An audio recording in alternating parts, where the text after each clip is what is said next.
Type होती हैं, static website and dynamic website. So इसकी एक हम एग्जांपल देख लेते हैं। ये प्रोग्रामिंग स्किल्स की एक वेबसाइट है, ठीक है। अब यहाँ पर ये जो एक वेब पेज है इस वेबसाइट का, ये स्टैटिक वेबसाइट है, ठीक है, स्टैटिक वेब पेज है, क्योंकि मैं इसको जितनी दफ़ा भी रिफ़्रेश करूँगी ये कंटेंट स्टैटिक रहेगा, सेम रहेगा, ठीक है। इसी तरह से अगर हम यहाँ पर कॉन्टैक्ट अस का पेज देखें तो कॉन्टैक्ट अस का पेज भी यहाँ पर क्या है, ये एक स्टैटिक पेज है, ठीक है, सेम ही रहेगा। लेकिन जब मैं यहाँ पर ये डिटेल्स यहाँ पर फिल कर दूँगी, फिल करने के बाद जब मैं इसको सबमिट करूँगी, यहाँ पर सबमिट का बटन गिवन है, यहाँ पे जैसे फॉर एग्जांपल मैंने यह सबमिट का बटन प्रेस किया, अब ये मेरे पास एक स्टैटिक बिहेवियर नहीं है। स्टैटिक बिहेवियर का मतलब ये है कि जो कंटेंट है it will remain same, it will never change. But अब यहाँ पर बिहेवियर, जब मैंने यहाँ पे एक बटन को क्लिक किया तो इस वेब पेज का बिहेवियर चेंज हो गया। वेबसाइट जैसे ही मैंने बटन को प्रेस किया तो यहाँ पे मेरे पास एक अलर्ट बॉक्स आ गया है, एक मैसेज बॉक्स आ गया है जिसमें लिखा है प्लीज़ एंटर द नेम। ये आप एक वैलिडेशन भी कह सकते हैं कि यहाँ पर जो है वो चेक हो रहा है कि आपने टेक्स्ट बॉक्स में कुछ लिखा है या नहीं लिखा, कहीं टेक्स्ट बॉक्स एम्प्टी तो नहीं है, ठीक है। सो हमने यहाँ पे ओके का बटन प्रेस कर दिया तो ये आपके पास एक स्टैटिक वेब पेज है। लेकिन इस स्टैटिक वेब पेज में यहाँ पे ये सारे जो है HTML CSS को यूज़ करते हुए, ये सारी HTML CSS को यूज़ करते हुए ये वेब पेज डिज़ाइन किया। लेकिन जैसे ही यहाँ पे मैंने सबमिट का बटन प्रेस किया तो यहाँ पर इसका स्टैटिक से इसका डायनामिक बिहेवियर हो गया है, ठीक है। सिमिलरली यहाँ पर अगर हम इसके होम पेज पे आएँ तो होम पेज पे ये एक स्टैटिक वेब पेज है, लेकिन जैसे ही मैंने यहाँ पे ऑनलाइन टेस्ट के यहाँ पर ये CSS को यूज़ करते हुए बनाया है, यहाँ पर मैंने जैसे ही इसको क्लिक किया तो अब यहाँ पर इसका बिहेवियर चेंज हो गया, मेरे पास डिफरेंट टेस्ट आ गए। लेट्स सपोज मैंने यहाँ पर कोड जावा के टेस्ट पर क्लिक किया तो अगेन मेरे पास एक डिफरेंट वेब पेज आ गया है, यहाँ पर डिफरेंट टेस्ट्स अवेलेबल हैं, ठीक है। सो यहाँ पर लेट्स सपोज मैंने एक टेस्ट को स्टार्ट किया है और यहाँ पे आप देखें तो कुछ क्वेश्चंस गिवन है, ठीक है। इन क्वेश्चंस को लेट्स सपोज मैंने यहाँ पर जैसे ही क्लिक किया तो यहाँ पर रेडियो बटन्स आ रहे हैं, ठीक है। इन रेडियो बटन्स को यूज़ करते हुए बेसिकली ये यहाँ से हम MCQs को सेलेक्ट करेंगे इसके आंसर को, ठीक है। सो स्टैटिक और जो डायनामिक वेबसाइट है उसका डिफरेंस आपको पता चल गया है कि जो स्टैटिक वेबसाइट है उसमें पेज जो है वो आप जितना भी इसको रिफ़्रेश करें वो पेज जो है वो सेम ही रहता है। लेकिन अगर आप डायनामिक वेबसाइट की बात करें तो डायनामिक कंटेंट चेंज होता है। अगेन यहाँ पर एक क्लाउड कैनन की एग्जांपल है, ठीक है। इस वाले एग्जांपल में अगर आप यहाँ पर इस वेब पेज को देखें तो ये एक स्टैटिक वेब पेज है, ठीक है। इसमें कुछ भी डिफरेंट नहीं है। फिर यहाँ पर हम प्राइसिंग की बात करें तो प्राइसिंग में ये एक कंप्लीट पेज जो है ये एक स्टैटिक वेब पेज है, क्योंकि यहाँ पर जितना भी कंटेंट है आप देखें कि ये जो है ये चेंज नहीं हो रहा। लेकिन जैसे ही अगर यहाँ पर अगर आप साइन अप के पेज पे जाएं तो साइन अप के पेज जैसे ही यहाँ पर ओपन होगा तो एक न्यू अकाउंट बनाने के लिए आपके पास यहाँ पर डिटेल्स आएंगी, ठीक है। अब यहाँ पर साइन अप करना है, आपने यहाँ पे ईमेल आईडी डालनी है, जो भी ईमेल आईडी है, ठीक है। उसके बाद आपने साइन अप करना है, साइन अप करने के बाद आपके पास एक न्यू अकाउंट बन जाएगा। तो ये जो बटन के बैक एंड पे कोडिंग होगी वो सारी कोडिंग जावास्क्रिप्ट को यूज़ करते हुए होगी, ठीक है। इसी तरह से यहाँ पे अगर लॉगिन के पेज पे मैं क्लिक करूँ, लॉगिन के बटन को जैसे ही मैंने यहाँ पे क्लिक किया तो मेरे पास यहाँ पर लॉगिन की डिटेल्स आ गई हैं। लेट्स सपोज मैंने यहाँ पे लॉगिन के बटन को जैसे ही क्लिक किया और मैंने यहाँ पे डिटेल्स फिल नहीं की तो मेरे पास ये बिहेवियर चेंज हो गया, ये मेरे पास मैसेज आ गया। तो इससे ये सारा काम हम जो बटन की बैकएंड पे कर रहे होते हैं अपने वेबसाइट को डायनामिक बनाने के लिए, उसके लिए हम जावास्क्रिप्ट यूज़ करते हैं। तो बेसिकली जावास्क्रिप्ट का जो मेन पर्पस है वो डायनामिक वेबसाइट की डेवलपमेंट के लिए हम यूज़ करते हैं, ठीक है। ये कॉन्सेप्ट सबको समझ में आ गया है। तो आज का ये लेक्चर है जावास्क्रिप्ट का। सो जावास्क्रिप्ट को जब हम लिख रहे होते हैं तो इसका ये बेसिकली एक सिंटैक्स है, बिल्कुल जैसे ही हम CSS में स्टाइलिंग के लिए या अपने वेब पेज पे कोई भी थीम बनाने के लिए स्टाइल शीट्स यूज़ करते हैं और स्टाइल शीट के लिए जो हम यूजुअली यूज़ करते हैं टैग वो है स्टाइल का। लेकिन और स्क्रिप्ट के लिए हम जावास्क्रिप्ट के लिए जो हम टैग यूज़ करते हैं वो स्क्रिप्ट का है, ठीक है। उसके बाद यहाँ पर हमने जो भी कोड लिखना होता है वो हम इस जो भी टैग है इसके ओपनिंग एंड क्लोजिंग के बीच में लिखेंगे। ठीक है, ये हमारे पास फर्स्ट एग्जांपल है। तो इस एग्जांपल को रन करने से पहले मैंने यहाँ पर एक फ़ोल्डर बना लिया है लैब 4 के नेम से, और यहाँ पर मैं एक और सब फोल्डर बना रही हूँ। आप JS के नेम से भी बना सकते हैं और जावास्क्रिप्ट के नेम से भी बना सकते हैं। ठीक है, ये मैंने बना लिया है, और ये मेरे पास मैं यहाँ पर एक न्यू HTML की डॉक्यूमेंट क्रिएट कर रही हूँ। ठीक है, इस डॉक्यूमेंट को मैं कहाँ पर सेव करूँगी? इस डॉक्यूमेंट को मैं अपने उस फोल्डर में जाकर सेव करूँगी। ठीक है, यहाँ पे मेरे पास लैब 4 के नेम से, लेट्स सपोज यहाँ पर लैब 4 के नेम से मेरे पास है, और मैंने यहाँ पर lab4_demo के नेम से ये HTML की फ़ाइल सेव कर दी है। इसी तरह से मैंने यहाँ पर अब ये कोड लिखना है। सो अब ये कोड क्या है? बेसिकली आप ये जो स्क्रिप्टिंग है वो आप बॉडी के टैग में भी कर सकते हैं, जैसे यहाँ पे बॉडी के टैग में मैंने लिखा है। ठीक है, तो बेसिकली इसमें काम क्या हो रहा है, आपने इसके लिए सबसे पहले एक स्क्रिप्ट का टैग बनाना होता है, और उसकी टाइप क्या है? text/जावास्क्रिप्ट। ठीक है, उसके बाद हम यहाँ पे क्या लिखते हैं? document.write। डॉक्यूमेंट का मतलब ये है कि हम करंट HTML के डॉक्यूमेंट की बात कर रहे हैं, और बिल्कुल जैसे ही आपने अपने प्रोग्रामिंग में देखा होगा कि स्क्रीन पे कुछ भी डिस्प्ले करवाने के लिए C++ में हम cout की स्टेटमेंट को यूज़ करते हैं। तो यहाँ पर स्क्रीन पे कुछ भी अगर आपको डिस्प्ले करवाना है बाय यूजिंग जावास्क्रिप्ट, तो आप यहाँ पे document.write का फंक्शन यूज़ करते हैं। डॉक्यूमेंट का मतलब ये है कि करंट HTML का डॉक्यूमेंट, उसमें राइट का एक फंक्शन है वो हम यूज़ करते हैं, और उसमें सिंगल या डबल कोटेशन में आप जो भी लिखेंगे वो एज इट इज़ स्क्रीन पर प्रिंट होगा। ठीक है, सो इसको हम एक दफ़ा अपने पास रन करके देख लेते हैं।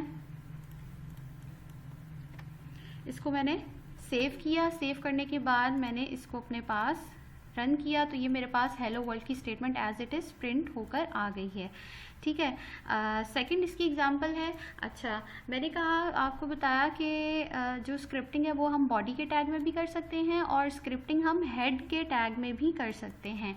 ठीक है, इसे हम कहते हैं इंटरनल जावास्क्रिप्ट। इंटरनल जावास्क्रिप्ट का मतलब ये है कि जो भी मेरा HTML का डॉक्यूमेंट है, HTML के डॉक्यूमेंट में या तो बॉडी के टैग में भी आप लिख सकते हैं, या आप हेड के टैग में भी लिख सकते हैं। ठीक है, सो आप यहाँ पे किसी भी बॉडी या हेड में, यूजुअली जो प्रेफर्ड है वो यही है कि आप हेड के टैग में अपना सारा जो भी स्क्रिप्टिंग का कोड है वो लिखते हैं। इसे हम कहते हैं इंटरनल जावास्क्रिप्ट, क्योंकि मैंने कोई भी एक्सटर्नल फाइल, जिस तरीके से मैंने आपको CSS में बताया था कि एक इंटरनल CSS फाइल होती है, स्टाइल शीट होती है, और एक एक्सटर्नल होती है फाइल, इस तरीके से ये इंटरनल है। ठीक है, ये हमारे पास फर्स्ट एग्जांपल थी।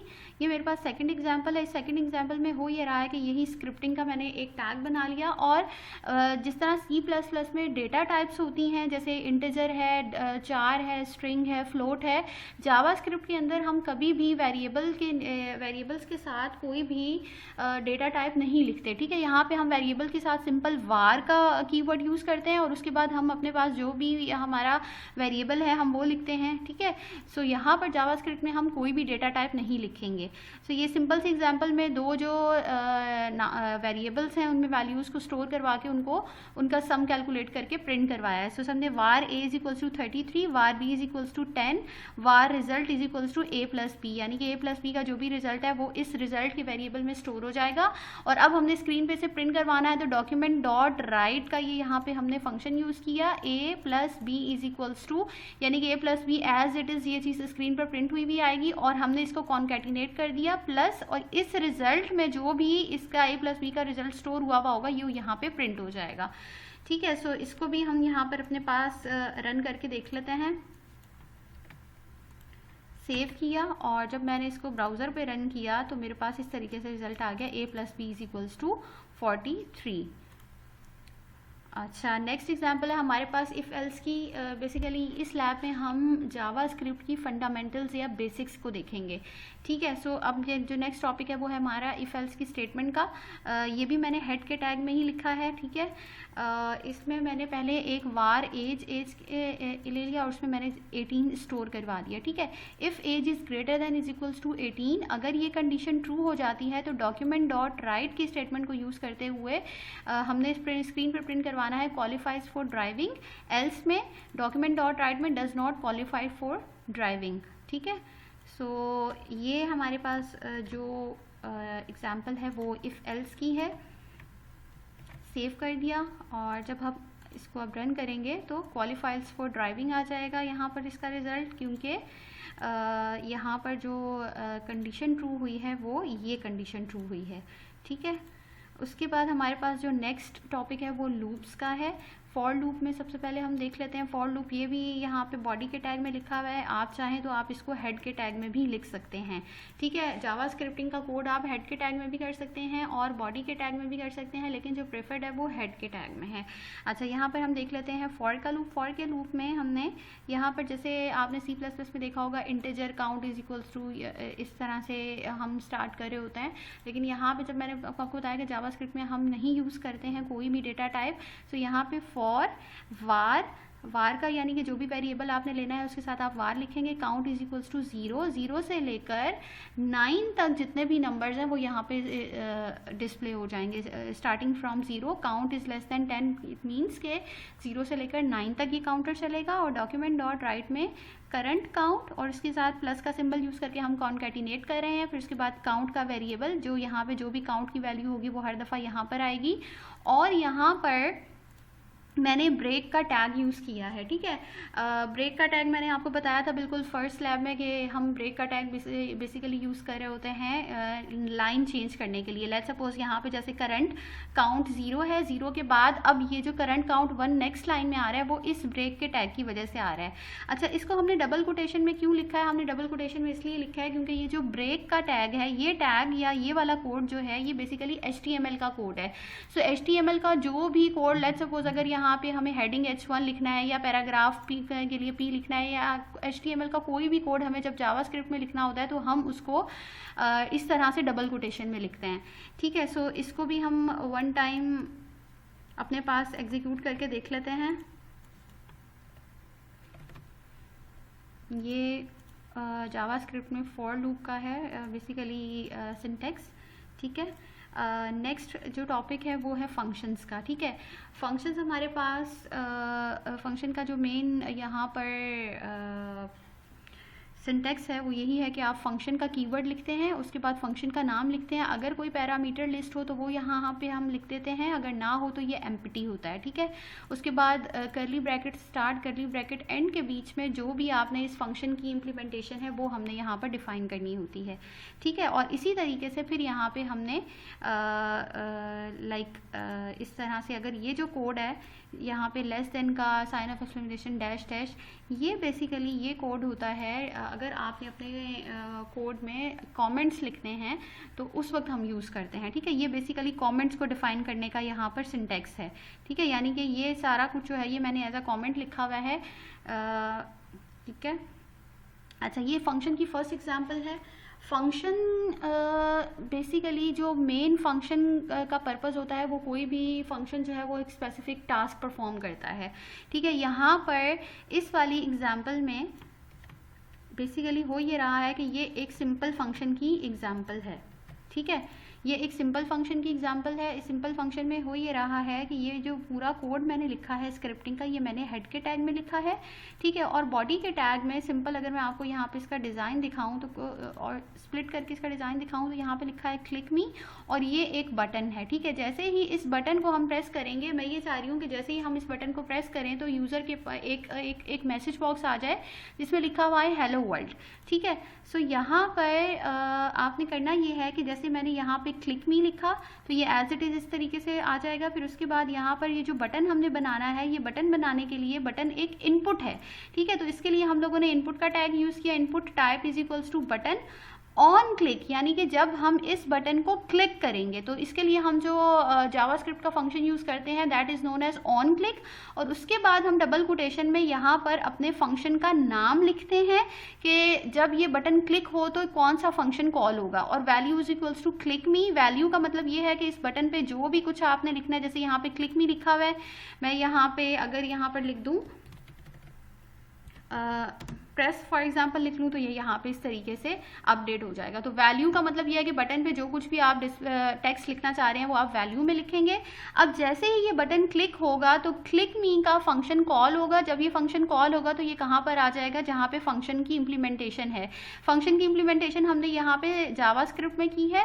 सो यहाँ जावास्क्रिप्ट में इसकी इम्प्लीमेंटेशन आप देखें तो मैंने बताया था कि फंक्शन जब भी बनाना है तो फंक्शन का कीवर्ड लिखेंगे और फंक्शन का नाम लिखेंगे। ये आपने इस चीज़ का ख्याल रखना है कि यहाँ पर आपने जो फंक्शन का नाम लिखा है वो यहाँ पर एज इट इज़ आना चाहिए। अगर इसकी स्पेलिंग में मिस्टेक होगी या जो कैपिटल लेटर्स हैं या स्मॉल लेटर्स हैं उनका डिफरेंस होगा तो ये फंक्शन कॉल नहीं होगा। ठीक है, जैसे ही ये फंक्शन कॉल होगा तो ये कर्ली ब्रैकेट में जो भी कोड मैंने लिखा है, इस कोड में मैंने लिखा है अलर्ट। यूज़र को आपने जब भी कोई भी मैसेज डिस्प्ले करवाना होता है तो मैसेज डिस्प्ले करवाने के लिए मैसेज बॉक्स की फॉर्म में, ठीक है, मैसेज बॉक्स की फॉर्म में यूज़र को जो भी आपने डिस्प्ले करवाना होता है तो उसके लिए हम अलर्ट बॉक्स यूज़ करते हैं। उसका सिंटैक्स ये होता है कि हम अलर्ट लिखते हैं और राउंड ब्रैकेट्स में सिंगल कोटेशन में हमने जो भी मैसेज यूज़र को डिस्प्ले करवाना होता है वो हम लिख देते हैं। ठीक है, सो इसको भी मैं वन टाइम एग्जीक्यूट करती हूँ तो आप यहाँ पे देखें कि ये मैसेज है। ठीक है, जैसे ही इस बटन को मैंने प्रेस किया तो मेरे पास ये मैसेज बॉक्स आ जाएगा इसमें जिसमें लिखा हुआ है हेलो वर्ल्ड। ठीक है, इसी तरह से अब ये मेरे पास सिंपल फंक्शन है। सिंपल फंक्शन एक ऐसा फंक्शन होता है जिसमें कोई भी पैरामीटर्स नहीं होते। जैसे यहाँ पर आप देखें तो ये राउंड ब्रैकेट जो है वो एम्प्टी है। इस राउंड ब्रैकेट में कोई भी पैरामीटर पास नहीं हो रहा। यहाँ पे जब मैंने फंक्शन की इम्प्लीमेंटेशन की उस वक्त भी कोई भी पैरामीटर पास नहीं हो रहा। ये सिंपल फंक्शन की एग्जाम्पल है। ठीक है, अब सेकंड एग्जाम्पल है फंक्शन विद पैरामीटर्स। ये फंक्शन की सेकंड टाइप है। अब इसमें हम देख लेते हैं कि सेम ये भी वही एग्जाम्पल है लेकिन इसमें थोड़ी सी मॉडिफिकेशन मैंने की है। इसको हम यहाँ पे वन टाइम देख लेते हैं। ठीक है, इसका भी जो यूज़र इंटरफेस है वो भी कुछ इस टाइप का है। बॉडी के टैग में सिंपल मैंने क्या किया है कि एक बटन बना दिया है और उस बटन के ऑन क्लिक पे से हेलो का फंक्शन मैंने कॉल किया है और इस फंक्शन में से दो पैरामीटर्स मैंने पास किए। अब ये सिंपल फंक्शन नहीं है, ये पैरामीटराइज फंक्शन है। इसमें फर्स्ट वाला पैरामीटर जो है वो एक स्ट्रिंग है सिंगल कोटेशन में और सेकंड वाला पैरामीटर जो है दैट इज़ एन इंटीजर। ठीक है, सो जैसे ही इस बटन को मैं प्रेस करूँगी तो कौन सा फंक्शन कॉल हो जाएगा, से हेलो का। जब ये फंक्शन कॉल होगा तो ये फंक्शन की इम्प्लीमेंटेशन में जाएगा। ये फंक्शन की बेसिकली इम्प्लीमेंटेशन है। इस इम्प्लीमेंटेशन में हमने किया ये है कि जब ये फंक्शन यहाँ पे कॉल हुआ है तो ये दो पैरामीटर्स हैं। ये पैरामीटर्स की वैल्यूज़ हैं। ये जो सारा है ये स्ट्रिंग ये स्टोर हो जाएगा नेम में और जो 7 है वो स्टोर हो जाएगा एज के वेरिएबल में। ठीक है, और यहाँ पे डॉक्यूमेंट डॉट राइट के स्टेटमेंट को यूज़ करते हुए हमने यहाँ पर ये वेरिएबल लिखा, नेम कॉन्कैटिनेट किया प्लस नेम इज़। ठीक है, और उसके बाद यहाँ पर हमने एज का पैरामीटर लिखा और ईयर्स ओल्ड लिख लिया। ठीक है, इसको जब हम अपने पास ब्राउज़र पे रन करेंगे तो आप इसका आउटपुट देखें कि ये इस तरीके से आ रहा है। ठीक है, सारा इज़ 7 years old।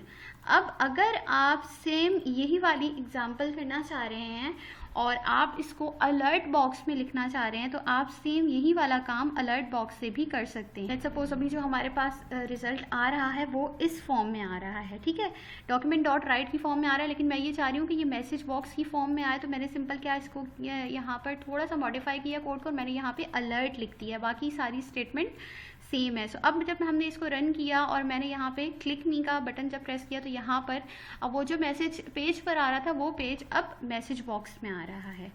ठीक है, ये सेकंड इसकी टाइप है। और जो थर्ड टाइप है उस टाइप में जो फंक्शन है वो रिटर्न भी कर रहा है लेकिन मैंने इस एग्जांपल में फंक्शन की दो टाइप्स को कंबाइन किया है, function with parameters and function that will return a value. ठीक है, सो यहाँ पर इस कोड को भी मैं यहाँ पर कॉपी कर लेती हूँ और यहाँ पर इसकी एक्सप्लेनेशन बता देती हूँ।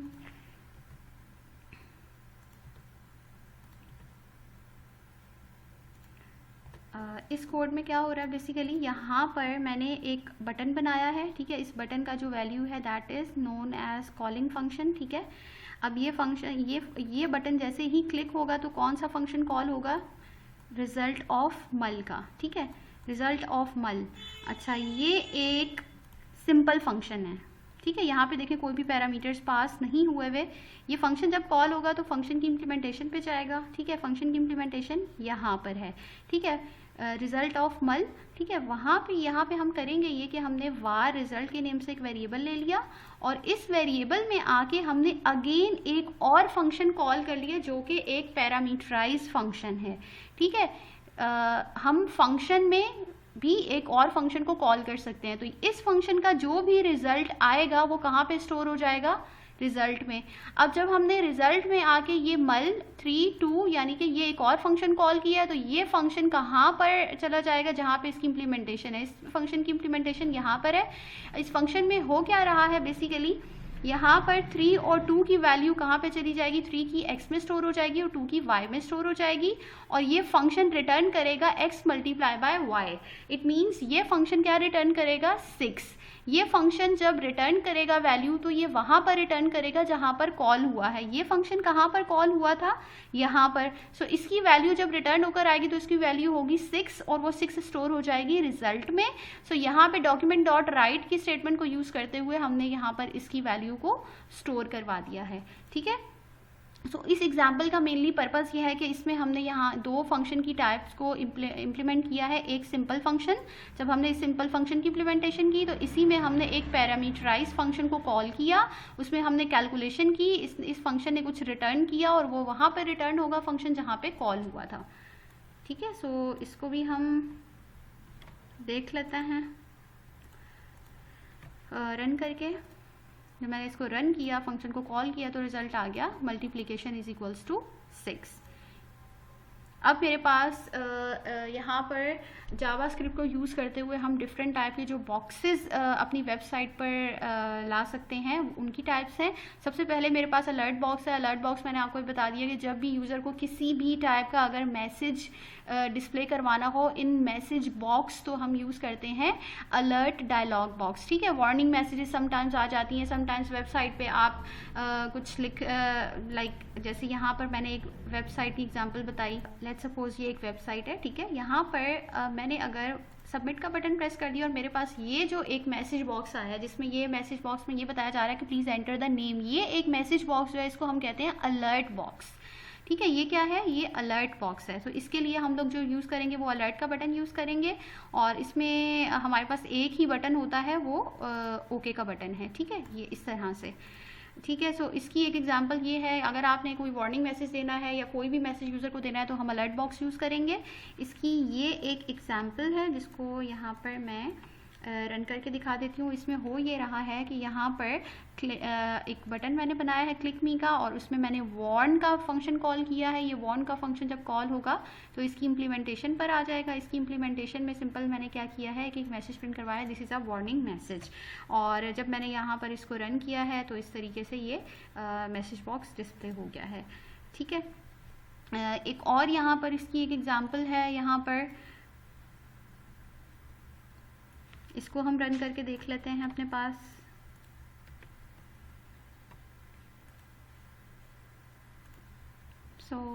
इसमें मेरे पास जो एग्जांपल है वो एक टेबल की है, ठीक है।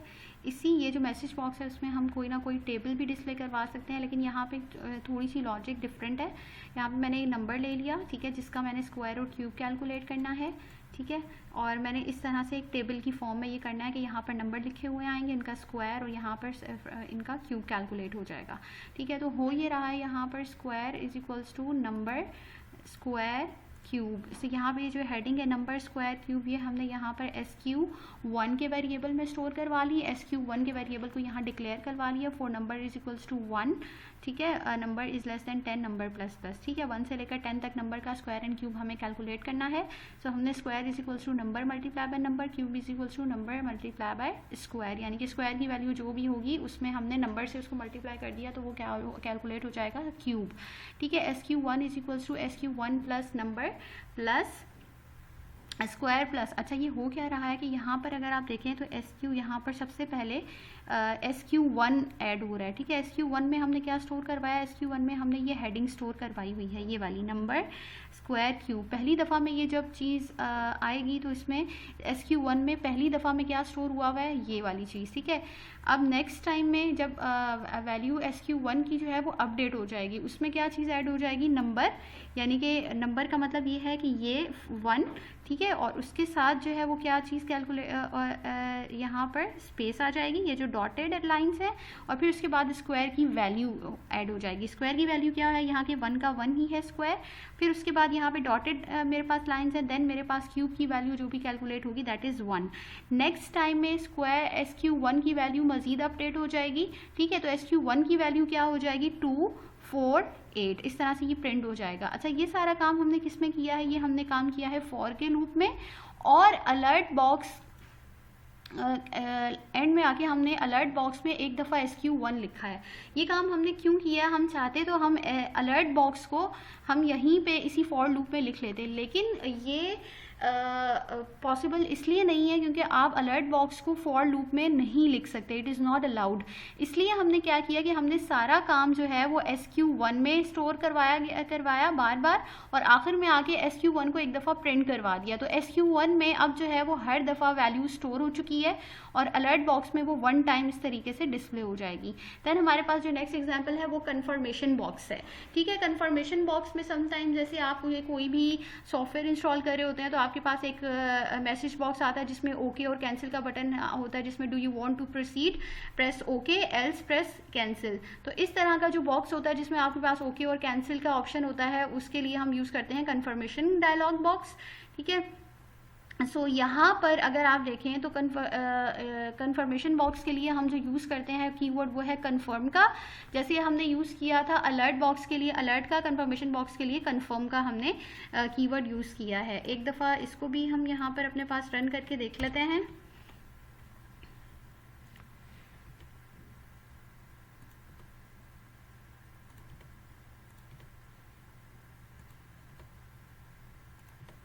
अच्छा यहाँ पर अगर इसका डिज़ाइन मैं आपको शो करूँ स्प्लिट करके, तो सिंपल क्लिक मी का बटन है, और क्लिक मी के बटन पे मैंने गेट कन्फर्मेशन का एक फंक्शन कॉल किया है, ठीक है। अच्छा ये बात आपको पता होनी चाहिए कि यहाँ पे फंक्शन के नेम के साथ यहाँ पर सेमी कॉलन नहीं है, ठीक है। सो गेट कन्फर्मेशन का फंक्शन जैसे ही कॉल होगा ये फंक्शन की इम्प्लीमेंटेशन में आ जाएगा। इस फंक्शन की इम्प्लीमेंटेशन में अच्छा मैंने यहाँ पर इसकी पूरी कंप्लीट इम्प्लीमेंटेशन प्रोवाइड की है। अब यहाँ पर मैंने आपको बताया कि कितने यहाँ पर इसके ऑप्शंस होते हैं, ओके का और कैंसिल का, ठीक है। ओके का और कैंसिल का, ओके का मतलब ये है कि जो यूज़र ने रिटर्न किया वैल्यू वो क्या होगी, ट्रू, कैंसिल का मतलब है फॉल्स, ठीक है। सो यहाँ पे ओके का मतलब ट्रू है और कैंसिल का मतलब फॉल्स है, ठीक है। यहाँ पे रिटर्न वैल्यू करेगा। ये जो कन्फर्म का फंक्शन है बेसिकली ये 2 वैल्यूज़ रिटर्न करता है, ठीक है। 2 वैल्यूज़ क्यों रिटर्न करता है, क्योंकि इस बॉक्स में मेरे पास कितने बटन्स होते हैं, ओके का और कैंसिल का। अगर ये वैल्यू रिटर्न कर रहा है ओके का, इसका मतलब ये है कि ट्रू की ये जो यहाँ पर वेरिएबल में वैल्यू स्टोर होगी वो ट्रू होगी।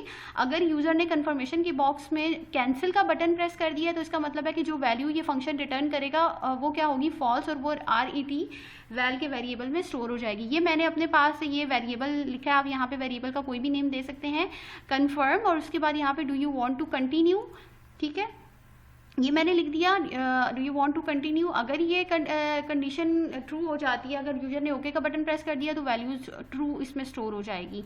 अगर वैल्यू इसकी ट्रू है, ट्रू का मतलब ये है कि डॉक्यूमेंट डॉट राइट में हम लिख देंगे यूजर वांट्स टू कंटिन्यू और रिटर्न हो जाएगा ट्रू। एल्स का मतलब ये है कि दैट इज़ ऑब्वियस कि ओके का नहीं बताया, जो यूज़र ने बटन प्रेस किया है वो कैंसिल का बटन प्रेस किया है, और यहाँ पे डॉक्यूमेंट डॉट राइट में जो प्रिंट हो जाएगा वो होगा user does not want to continue, return false हो जाएगा, ठीक है। सो इसको हम ब्राउज़र पे रन करके देखते हैं। जब मैंने क्लिक मी का बटन प्रेस किया तो मेरे पास 2 ऑप्शन आ रहे हैं, ओके का और कैंसिल का। ओके मैंने कर दिया तो इसका मतलब है ये जो कन्फर्मेशन बॉक्स है वो क्या रिटर्न करेगा, ट्रू। अगर कैंसिल का मैंने बटन प्रेस कर दिया तो क्या रिटर्न करेगा, फॉल्स। लेट्स सपोज मैंने ओके का बटन प्रेस किया तो यूज़र वांट्स टू कंटिन्यू का मैसेज यहाँ पे प्रिंट हो गया। ये मेरे पास कन्फर्मेशन बॉक्स है, ठीक है। उसके बाद मेरे पास है प्रॉम्प्ट बॉक्स। सिमिलरली अगर आपने मैसेज बॉक्स के अंदर यूज़र से कोई भी इनपुट लेना है, यूज़र इनपुट लेना है, जैसे लेट्स सपोज यहाँ पर जावास्क्रिप्ट में मैंने जो आपको स्टार्टिंग में एक एग्जांपल करवाई है एडिशन की, यहाँ पर मैंने वैल्यू जो है वो खुद से स्टोर करवाई है। जैसे यहाँ पे वेरिएबल में वैल्यू मैंने स्टोर करवाई है, यहाँ पे वेरिएबल में वैल्यू मैंने खुद से स्टोर करवाई है, ये हार्ड कोडेड वैल्यूज़ हैं, ठीक है। लेकिन अगर आपको यूज़र से वैल्यूज़ इनपुट लेनी है, तो यूज़र से जब आपने वैल्यूज़ इनपुट लेनी है तो उसके लिए आप यूज़ करते हैं प्रॉम्प्ट डायलॉग बॉक्स, ठीक है।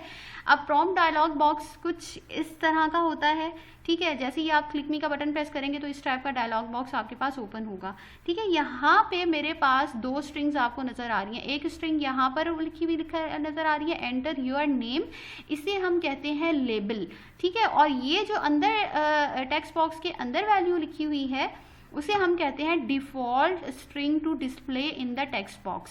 सो यहाँ पे हमारे पास ये जो प्रॉम्प्ट बॉक्स है उसमें कितने स्ट्रिंग्स होते हैं, 2 स्ट्रिंग्स होते हैं, एक लेबल होता है, दूसरा डिफ़ॉल्ट स्ट्रिंग है। ये लेबल हमारे पास ऊपर लिखा हुआ नज़र आता है यहाँ पर, और ये जो अंदर वैल्यू है उस ये इसे हम कहते हैं डिफ़ॉल्ट स्ट्रिंग वैल्यू। अब हम किस तरह से इसको लिखेंगे, इसको लिखने का जो सिंटैक्स है वो बिल्कुल कंफर्मेशन के बॉक्स की तरह ही है, सेम।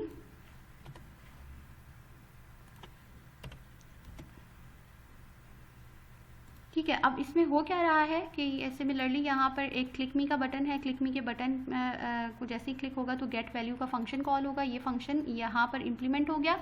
इस फंक्शन में अब ये जो प्रॉम्प्ट की वैल्यू है, प्रॉम्प्ट की वैल्यू ये जो फंक्शन है इसमें मेरे हम 2 वैल्यूज़ दे रहे होते हैं। यहाँ पर सेपरेटेड बाय कॉमा 2 वैल्यूज़ मैंने दी हैं। ये 2 वैल्यूज़ कौन कौन सी हैं? तो फर्स्ट वाली वैल्यू है ये लेबल की वैल्यू है, इसमें जो फर्स्ट पार्ट है वो लेबल का है और सेकंड पार्ट जो है वो डिफ़ॉल्ट स्ट्रिंग का है जो टेक्स्ट बॉक्स के अंदर लिखा हुआ नज़र आएगा, ठीक है। उसके बाद ये जो भी वैल्यू रिटर्न करेगा, ठीक है, वो वैल्यू रिटर्न करने का मतलब ये है कि इसमें जो भी वैल्यू यूज़र उस टेक्स्ट बॉक्स में एंटर करेगा वो कहाँ पे स्टोर हो जाएगा, इस वेरिएबल में। और इस वेरिएबल को अगर हमने आगे फ्यूचर में यूज़ करना है, इफ़ एल्स के स्टेटमेंट में या कहीं पर भी किसी फंक्शन में यूज़ करना है तो हम उसे यूज़ कर सकते हैं, ठीक है। इसको मैं 1 टाइम देख लेती हूँ रन करके। क्लिक मी, सो यहाँ पे एंटर योर नेम हेयर यहाँ पर आ गया। लेट्स सपोज मैंने यहाँ पे नेम लिख दिया सारा। अब ये जो सारा मैंने लिखा है वो बेसिकली कहाँ पर स्टोर हो गया है, वो स्टोर हो गया है इस रेड वेल के वेरिएबल में। आप यहाँ पे नेम भी लिख सकते हैं, वेरिएबल का कोई भी आप यहाँ पर नेम लिख सकते हैं। ओके का बटन प्रेस किया तो यू हैव एंटर्ड सारा, ठीक है। सो यहाँ पे जो भी मैंने इसे प्रिंट करवाना था इस तरीके से मैंने डॉक्यूमेंट डॉट राइट और इसमें यू हैव एंटर्ड और RET की वैल्यू यहाँ पे मैंने लिख दी जो भी यहाँ पर स्टोर हुई थी। ये मेरे पास एग्जांपल थी प्रॉम्प्ट डायलॉग बॉक्स की। अब मेरे पास जो नेक्स्ट एग्जांपल है वो एरेज की है। सो एरेज बेसिकली यहाँ पर जो बनते हैं वो हम इस तरीके से लिखते हैं वार, और एरे का हमने नाम लिख दिया और उसके बाद स्क्वायर ब्रैकेट्स के अंदर हमने सेपरेटेड बाय कॉमा, ये मेरे पास वैल्यूज़ हैं स्ट्रिंग की वैल्यूज़, इस वजह से मैंने डबल कोटेशन में वैल्यू स्टोर करवाई है। लेट्स सपोज यहाँ पे एज के नेम से अगर कोई एरे होता जिसमें मैंने इंटीजर वैल्यूज़ स्टोर करवानी थी तो यहाँ पर मैंने क्या लिखती थी, विदाउट डबल कोटेशन वैल्यूज़ लिखती, ठीक है। उसके बाद जब आपने इसको प्रिंट करवाना है तो प्रिंट करवाते हुए यहाँ पर सिंपल एरे का नेम आप लिख देंगे। सेव करेंगे इसको, जब मैं यहाँ पर रन करूँगी तो मेरे पास यहाँ पर जो भी एरे में वैल्यूज़ स्टोर हुई हैं वो यहाँ पर डिस्प्ले हो जाएंगी। अब डिस्कस कर लेते हैं लैब टास्क को, ठीक है। लैब टास्क नंबर 1 में लिखा है क्रिएट अ बटन। बिल्कुल ऐसे जैसे मैंने यहाँ पर बटन क्रिएट किया है, ठीक है। जैसे यहाँ पर एक बटन क्रिएट किया मैंने, ठीक है। इस बटन की पे ऑन क्लिक पे मैंने फंक्शन कॉल किया है, यहाँ पे मैंने एक बटन क्रिएट किया है। सिमिलरली यहाँ पे आपने एक बटन क्रिएट करना है, ठीक है। और बटन क्रिएट करने के बाद आपने डिस्प्ले करवाना है एक career message using alert box if user entered a negative number, ठीक है। अब आपने जो यूज़र से नंबर लेना है वो आपने किस में लेना है, मैंने आपसे कहा था कि जब भी आपने यूज़र से वैल्यूज़ लेनी होती हैं इनपुट तो उस वक्त आप यूज़ करते हैं प्रॉम्प्ट बॉक्स। तो यहाँ पे आप प्रॉम्प्ट बॉक्स में इस तरीके से यूज़र से कोई भी वैल्यू लेंगे और वैल्यू लेने के बाद आपने वो वैल्यू कंपेयर करनी है। किससे कंपेयर करेंगे? उस वैल्यू को हम कंपेयर करेंगे 0 से, ठीक है। अगर वो value, if that value is less then 0, तो अब आप अलर्ट बॉक्स में मैसेज प्रिंट करवा देंगे, you have entered a negative number, ठीक है। सो यहाँ पर आप ये जो कंपैरिजन जिस तरह से मैंने इनपुट लिया था यूज़र से, ठीक है, तो आप यहाँ पे ले लेंगे एंटर अ नंबर, और वो नंबर स्टोर हो जाएगा यहाँ पर किसी भी वेरिएबल में। फिर आप इफ़ का चेक लगाएंगे, if rate value is less then 0, तो आप लिख देंगे उसमें अलर्ट, और राउंड ब्रैकेट्स में आप मैसेज प्रिंट करवा देंगे। टास्क नंबर 1 है। अच्छा, टास्क नंबर 2 में आपने ये करना है कि display odd numbers from 1 to the number entered by the user as input in a prompt box, generate an error message if a negative number is entered. यहाँ पर आपने एक यूजर से एक नंबर लेना है इसी तरीके से प्रॉम्प्ट बॉक्स में, और 1 से लेकर उस नंबर तक आपने फॉर लूप को यूज़ करते हुए प्रिंट करवाने हैं, ठीक है। अगर लेट सपोज प्रॉम्प्ट बॉक्स में मैंने लिख दिया -5, सो यहाँ पे इफ़ के चेक को भी आपने यूज़ करना है कि अगर यूज़र ने -5 या माइनस या नेगेटिव नंबर प्रिंट करवाया है, तो एंटर किया है, तो अलर्ट बॉक्स में आपके पास मैसेज आ जाए, you have entered a negative number and enter a positive number, ठीक है। Write a script to calculate the factorial of a given number x, prompt user the number which user wants to find factorial, calculate and display the result in alert box, ठीक है। यहाँ पे आपने user से prompt box में एक number लेना है इनपुट लेने के बाद आपने उसका फैक्टोरियल कैलकुलेट करना है, और फैक्टोरियल का जो भी रिजल्ट है वो कहाँ पे डिस्प्ले करवाना है? अलर्ट बॉक्स में। अच्छा, यहाँ पर नेक्स्ट यहाँ पे है मेरे पास even odd sequence, prompt user to enter their choice for even and odd. अगर यूजर ने इवन प्रेस किया है या ऑड प्रेस किया है, तो display the resulting result according to the sequence number is equals to 8। अच्छा, यहाँ पे आपने यूज़र से 2 वैल्यूज़ इनपुट लेनी है, ठीक है। पहली आपने जो वैल्यू इनपुट लेनी है वो इवन और ऑड है। लेट सपोज आप इवन के लिए 1 ले लें और ऑड के लिए 2 ले लें, ठीक है। अगर यूज़र ने 1 प्रेस किया है, ठीक है, तो इसका मतलब यह है कि कौन से नंबर जनरेट करवाने हैं? इवन नंबर जनरेट करवाने हैं, ठीक है। और इवन नंबर्स कहाँ से? सेकेंड इनपुट जो लेना है वो आपने नंबर लेना है, ठीक है। अगर इवन है, अगर यूज़र ने 1 प्रेस कर दिया और यहाँ पे यूज़र ने जो भी सेकंड प्रॉम्प्ट बॉक्स में नंबर एंटर किया है, तो 0 से लेकर या उस पर्टिकुलर नंबर तक सारे इवन नंबर्स प्रिंट हो जाएंगे। और अगर यूज़र ने 2 प्रेस किया, 2 का मतलब यह है कि ऑड है, और जो भी यूज़र ने सेकंड प्रॉम्प्ट बॉक्स में आपने वैल्यूज़ ली हैं, जो भी एंटर की है, वहाँ तक जो ऑड नंबर्स हैं वो जनरेट हो जाएंगे।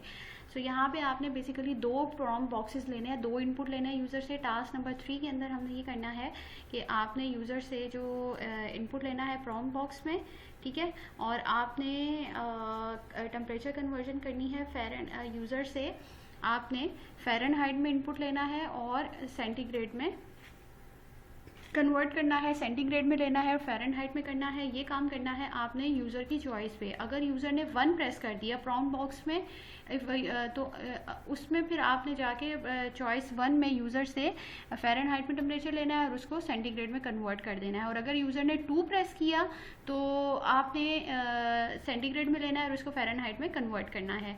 टास्क नंबर 4 में आपने सबसे पहले यूज़र से इनपुट लेना है मास और हाइट यूज़र से। सो हम यूज़र से इनपुट जो ले रहे होते हैं, हम लेते हैं प्रॉम्प्ट बॉक्स में। फर्स्ट प्रॉम्प्ट बॉक्स में आप यूज़र से जो वैल्यू लेंगे वो मास की लेंगे, सेकंड प्रॉम्प्ट बॉक्स में आप जो यूज़र से वैल्यू लेंगे वो हाइट लेंगे, ठीक है। अब आपके पास ये 2 इनपुट आ चुके हैं, 2 वेरिएबल में स्टोर हो चुके हैं। अब आपने एक थर्ड वेरिएबल लेना है BMI के नेम से, और इस BMI के में आपने जाके इस फॉर्मूला को यूज़ करते हुए BMI की वैल्यू को कैलकुलेट करना है। यहाँ पे हाइट स्क्वायर है, तो आप यहाँ पे हाइट मल्टीप्लाई बाय हाइट यहाँ पर लिख देंगे, ठीक है। सो अब आपके पास ये सारी कैलकुलेशन करने के बाद एक वैल्यू आ जाएगी BMI की। अब उस BMI की वैल्यू की बेसिस पे आपने अलर्ट बॉक्स को यूज़ करते हुए ये मैसेजेस प्रिंट करवाने हैं, ठीक है। अगर BMI की value if BMI is less than 18.5, then alert box में आपने अंडरवेट का मैसेज प्रिंट करवा देना है। अगर ये रेंज होगी तो आपने ये प्रिंट करवा देना है। So based on the value of BMI you have to print the message while using alert box, ठीक है। उसके बाद आपने एक पायरामिड यहाँ पर प्रिंट करवाना है बाय यूजिंग जावास्क्रिप्ट, और आपने यहाँ पर नेस्टेड फॉर लूप को यूज़ करते हुए आपने पायरामिड को प्रिंट करवाना है। Let's talk about external Java scripting. ठीक है, अब जैसे मैंने यहाँ पर ये जितनी भी स्क्रिप्टिंग आपको बताई है वो सब इंटरनल स्क्रिप्टिंग है, क्योंकि मैंने HTML के कोड में ही इसको लिखा है, बट ये प्रेफर्ड वे नहीं है। लैब टास्क में आप इंटरनल जावास्क्रिप्ट से करें या एक्सटर्नल जावास्क्रिप्ट से करें, I have no issues. But अगर आपको प्रोफेशनल काम करना है, वेब डेवलपमेंट करनी है, तो अब अगर आपके पास, जब आप प्रोफेशनल वेब साइट डेवलप करते हैं तो आपके पास एक लेंदी HTML का कोड होता है। जैसे मैंने CSS की स्टाइल शीट की लैब में कहा था कि हम अपना स्टाइलिंग का कोड और जो हमारे पास HTML का कोड है हम उसे सेपरेट रखते हैं। हम अपने पास स्टाइल शीट, एक एक्सटर्नल स्टाइल शीट बनाते हैं और उसमें जितनी भी स्टाइलिंग या थीम से रिलेटेड जितना भी काम है वो हम उसमें करते हैं। सिमिलरली जावास्क्रिप्ट का कोड भी अगर आप अलग रखना चाह रहे हैं अपने HTML के कोड से, तो अब हम उसमें करते ये हैं कि ये जैसे लेट्स सपोज कोड मेरे पास है, ठीक है। अब हम करेंगे ये कि यहाँ पर मैं एक न्यू फाइल लूँगी और वो फाइल है जावास्क्रिप्ट की। ठीक है, ये मेरे पास यूज़फुल कोड नहीं है, मैंने यहाँ से हटा दिया है। अब ये जो कोड है जो कि मेरा जावास्क्रिप्ट का कोड है, उसको मैंने यहाँ से कॉपी किया और यहाँ पे मैंने पेस्ट कर दिया। ठीक है, अब यहाँ से मैंने इसको हटा दिया है। ठीक है, ये फाइल हमने सेव कर ली है। अब इस फाइल को हम सेव करेंगे। लेट्स सपोज ये मेरे पास जो फोल्डर बनाया था मैंने, उसमें JS का फोल्डर मैंने बनाया था, इसमें यहाँ पे मैं लिख दूँगी JS फाइल के नेम से मैंने उस फोल्डर में जाके इसको सेव कर दिया। ठीक है, अब यहाँ पे जब हम जावास्क्रिप्ट की फ़ाइल लेते हैं तो यहाँ पर आप स्क्रिप्ट का टैग नहीं बनाएंगे, यहाँ पे आप डायरेक्ट जो भी जावास्क्रिप्ट का आपका कोड है आप वो लिखेंगे और यहाँ पर आपने रेफरेंस देना है हेड के टैग में, बिल्कुल जैसे हम स्टाइल शीट का रेफरेंस देते हैं इसी तरीके से यहाँ पर हमें रेफरेंस देना है। तो रेफरेंस में हम स्क्रिप्ट का टैग बनाएंगे, टाइप इज इक्वल्स टू टेक्स्ट/JScript, या आप जावास्क्रिप्ट भी लिख सकते हैं। यहाँ पे दो ऑप्शंस आते हैं टाइप में, मैं अगेन शो कर देती हूँ। टाइप यहाँ पे आप टेक्स्ट जावास्क्रिप्ट भी लिख सकते हैं और JScript भी लिख सकते हैं। ठीक है, और अब यहाँ पे नेक्स्ट यहाँ पर जो चीज़ आपने मेंशन करनी होती है वो सोर्स है। सोर्स क्या है मेरे पास, मैंने अपने पास से जहाँ पर भी ये फाइल सेव की हुई थी उसको यहाँ से सेलेक्ट किया, सेलेक्ट करने के बाद ओके का बटन प्रेस कर दिया, सेव किया। अब सेव करने के बाद अब जब हम इसको रन करेंगे अपने पास ब्राउज़र पे, तो मेरे पास इस तरह से रिज़ल्ट आ जाएगा A+B = C। सो अब इस एग्जांपल में हमने देख लिया कि हम एक्सटर्नल जावास्क्रिप्ट की फाइल्स पे किस तरह से काम कर सकते हैं। आपने करना सिंपल किया कि अपना कोड सारा यहाँ पर लिखना है और उसके बाद आपने यहाँ पर एक रेफरेंस देना है।